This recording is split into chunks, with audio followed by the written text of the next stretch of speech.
Salut à tous et bienvenue sur cette vidéo. Comme vous pouvez le voir, on vous en a parlé sur les réseaux sociaux. On attaque YouTube avec quelque chose qu'on n'a pas l'habitude de faire. Effectivement, vous avez l'habitude de nous voir constamment avec des véhicules au ras du sol, des voitures de piste, des voitures tuning au sens large du terme, des voitures de rallye, de drift, peu importe.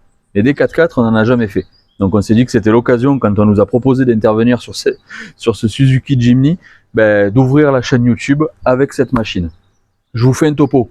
Le Suzuki Jimny, les plus anciens connaîtront les anciens modèles, les premières générations. On sait tous qu'ils ont sorti ce nouvel opus qui, je trouve, est franchement réussi. C'est un joli petit jouet, vraiment.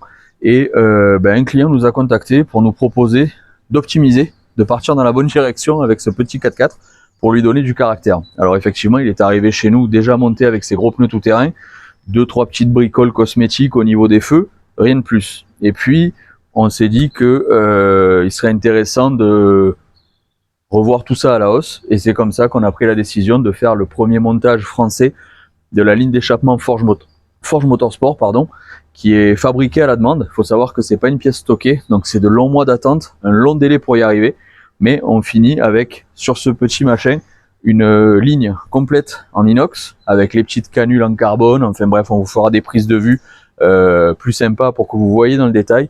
Un kit admission Forge Motorsport également avec sa boîte à air en carbone et tout ce qui va bien. Et puis le clou du spectacle, le treuil à l'avant avec la petite commande à l'intérieur de la voiture. Bref, tout ce qu'il faut pour en faire un vrai 4x4. Quand je vous disais qu'on n'a pas l'habitude de faire ça, c'est comment vous dire, on a le vertige quand on monte, on n'est pas habitué à être aussi haut. Mais par contre, dès l'instant où il y a du fun et qu'on nous propose de s'amuser avec une voiture et de repousser les limites, là vous pouvez être sûr qu'on est partant. Donc voilà, là pour faire un petit topo, donc comme vous pouvez le voir, on a fait la petite mise en scène, c'est plutôt sympa. Mais du coup, des petites touches qui lui donnent un côté racing, qui font que ce 4x4 aujourd'hui n'est plus le petit 4x4 citadin, mais va devenir potentiellement une super machine à franchissement. Il n'y a pas beaucoup de chevaux, mais c'est tellement léger, c'est tout en plastique. Je pense que ceux qui ont vu les stories sur Instagram s'en souviendront. Ça bouge facilement, quoi. C'est une boîte à chaussures l'histoire. Donc autant vous dire que les sensations sont très vite là, même si on va pas très vite. Voilà. Donc on va vous détailler petit à petit les différents éléments, et puis après on va aller rouler pour vous montrer tout ça. Voilà, donc du coup j'en ai profité entre temps, j'ai ouvert le capot. Donc c'est pour vous montrer, vous mettre en avant donc ce fameux kit admission proposé par Forge Motorsport. On est sur un setup relativement standard, de la durite silicone, un cloisonnement à l'admission, une boîte à air en carbone, tout ce qui se fait de plus récurrent et plus régulier sur le catalogue d'un fabricant comme Forge, mais néanmoins, vu qu'on est sur un format très restreint, très petit, qu'on a peu de place pour travailler, finalement c'est un kit qui fonctionne très bien. Et pour le coup, d'un point de vue sonorité, on y gagne énormément à chaque coup d'accélérateur, vu que c'est un petit moteur Atmo, on a ce phénomène d'aspiration à chaque fois qu'on met des coups de gaz, c'est super flatteur en fait. Est-ce qu'on prend des chevaux? Probablement, peut-être un tout petit peu, mais ça donne de l'agrément à la conduite, on a l'impression tout de suite d'avoir une voiture de course entre les mains. Donc approche-toi si tu veux bien. Donc pour vous reschématiser ça un petit peu plus près, donc on sort du papillon, on arrive au papillon, durite silicone, tous les capteurs, etc., des bimètres d'air, la boîte à air en carbone avec le filtre mousse à l'intérieur, et la conduite pour reprendre du coup l'admission d'origine. Donc c'est du plug and play, ça se monte en même pas une heure, c'est franchement super cool, le rendu est sympa, esthétiquement, visuellement, et puis le côté sonore, pour moi ça reste l'élément prépondérant de la pièce, c'est vraiment super. Dès qu'on commence à prendre des tours, on a vraiment l'impression d'avoir des watts, quoi. Donc c'est franchement cool. On va juste bifurquer tranquillement, on va passer de l'autre côté. Donc là, on bénéficie du petit croisement de pont suite au rocher de l'autre côté. On voit passer ici la ligne en inox. Si tu veux bien te rapprocher, en fait, on la voit passer là. Donc un niveau de finition, encore une fois, chez Forge Motorsport qui est plus approuvé. Et la sortie en lieu et place, bien évidemment, de la sortie d'origine, avec la cartouche en inox ici dessous, et puis la canule en simili carbone, bien sûr, un petit habillage sur la câline, donc vous voyez c'est tout neuf, mais pour le coup c'est un montage qui est vraiment au poil, plug and play. On est les premiers en France à les avoir montés sur le Suzuki Jimny, et on n'en est pas peu fiers, et c'est plutôt cool, franchement c'est vraiment sympa. Juste un petit détail, on était devant tout à l'heure, on a oublié de vous en parler, pourtant c'est le petit gadget qui va bien sur ce Jimny, c'est le treuil qu'on est venu installer. Donc c'est un tout petit treuil, hein, on n'est pas sur un treuil à câble pour de grosses sorties tout terrain vraiment extrêmes, hein, mais c'est quelque chose qui potentiellement pourra sortir notre client de l'impasse si un jour il se retrouve coincé. Mais là, pour le coup, le montage c'est très bien fait parce qu'on a une vraie structure métallique derrière qui vient se greffer à la coque de la voiture, au châssis directement, pour avoir une solidité accrue, d'accord. Toute l'installation électrique, alors c'est de la corde, c'est pas du câble, mais bon, vu l'épaisseur de la corde et le poids de la voiture, à mon avis, on est à peu près tranquille. On a bien sûr dans l'habitacle les différents crochets pour pouvoir venir s'arrimer.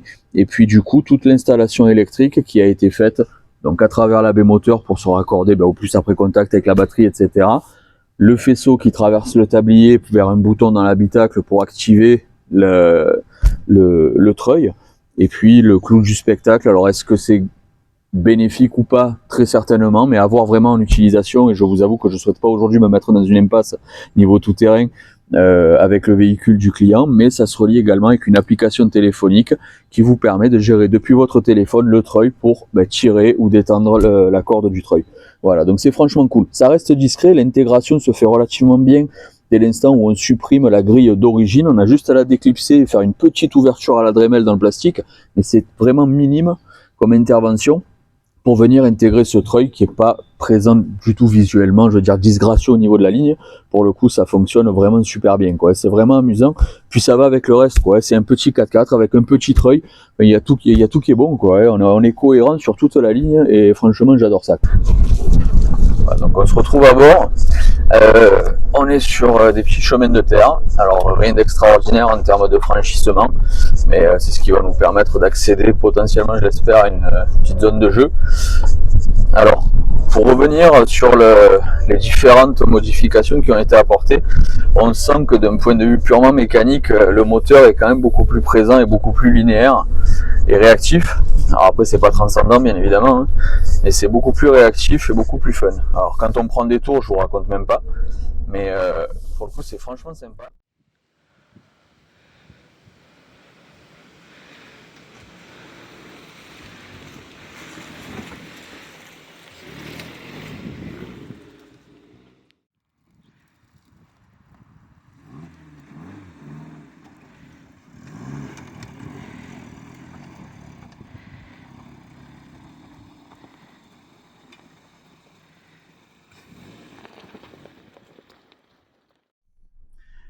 Donc du coup, juste un dernier petit intermède pour clôturer cette vidéo, parce que comme vous avez pu le voir tout à l'heure, on s'est quand même pas mal fait secouer, et puis avec le bruit ambiant dans l'habitacle, ça devenait quand même pas évident. Comme vous avez pu le voir, du coup, on arrive quand même à mettre ce petit Jimny en contrainte, et c'est franchement bluffant la capacité de franchissement, avec les pneus tout-terrain, etc. Et puis bon, le bruit de l'échappement qui est bien présent, malgré une voiture moderne, très proche de l'origine en soi. On a des sensations tout de suite, quoi, hein. Le châssis est très court, c'est très réactif, on a l'impression qu'en l'espace de 2 mètres on va faire demi-tour, c'est vraiment cool. Donc on est très heureux d'avoir mené ce projet à bien. On remercie encore une fois le propriétaire du véhicule qui nous a fait confiance après tous ces mois d'attente pour la fabrication du matériel, etc.